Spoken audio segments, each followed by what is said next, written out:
Halo, semester baru, semangat baru.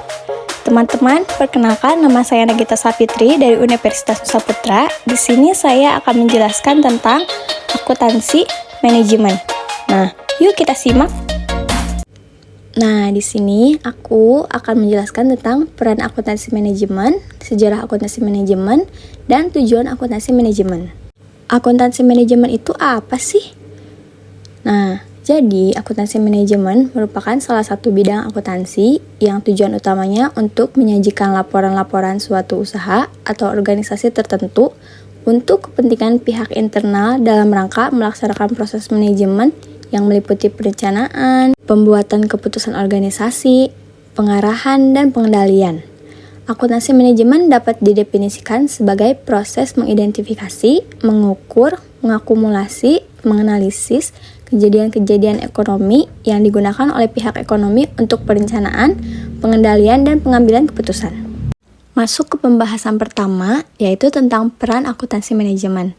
Nah, jadi akuntansi manajemen ini berperan penting dalam menyediakan informasi yang dibutuhkan bagi para pemakai intern atau manajer dan profesional untuk memenuhi tujuan-tujuan tertentu, sehingga mengurangi tindak kepastian dalam pengambilan keputusan. Akuntansi manajemen menyediakan informasi yang memungkinkan manajer untuk fokus pada nilai pelanggan, manajemen kualitas total, dan persaingan berdasarkan waktu. Berikutnya ada sejarah akuntansi manajemen. Akuntansi manajemen berintikan akuntansi biaya yang dikembangkan di USA mulai akhir abad ke-19 dan awal abad ke-20. Pada tahap awalnya, perkembangan akuntansi manajemen ini berorientasi pada penentuan kos produk dengan penelusuran probabilitas produk secara individual dan penggunaan informasi tersebut untuk pengambilan keputusan strategi, pemimpin perusahaan dan pemakai intern lainnya. Lalu, mulai tahun 1925, dengan dikembangkannya pasaran modal di USA, hampir semua usaha akuntansi manajemen untuk menghasilkan informasi bagi pemakai intern dihentikan dan digantikan dengan penentuan kos sediaan atau inventory costing. Dalam tahun 1950 hingga 1960-an, telah dilakukan beberapa usaha untuk memperbaiki manfaat sistem akuntansi biaya konvensional untuk kepentingan manajemen. Usaha untuk memperbaiki biaya pada saat itu pada hakikatnya hanya terpusat pada bagaimana membuat informasi akuntansi keuangan lebih bermanfaat bagi pemakai luar dan tidak ditujukan untuk menghasilkan informasi akuntansi yang khusus diperuntukkan bagi kepentingan manajemen.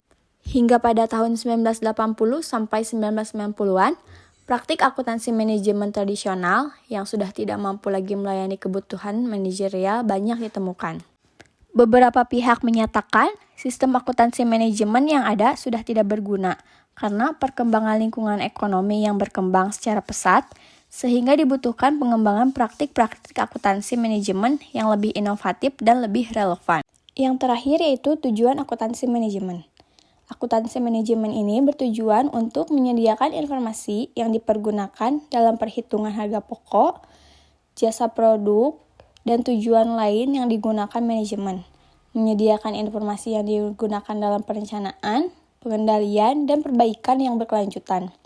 Yang terakhir yaitu menyediakan informasi untuk mengambil keputusan. Baik, itu saja materi yang dapat saya sampaikan dalam pembelajaran kali ini. Semoga dapat dimengerti dan bermanfaat. Terima kasih, sampai bertemu di part selanjutnya.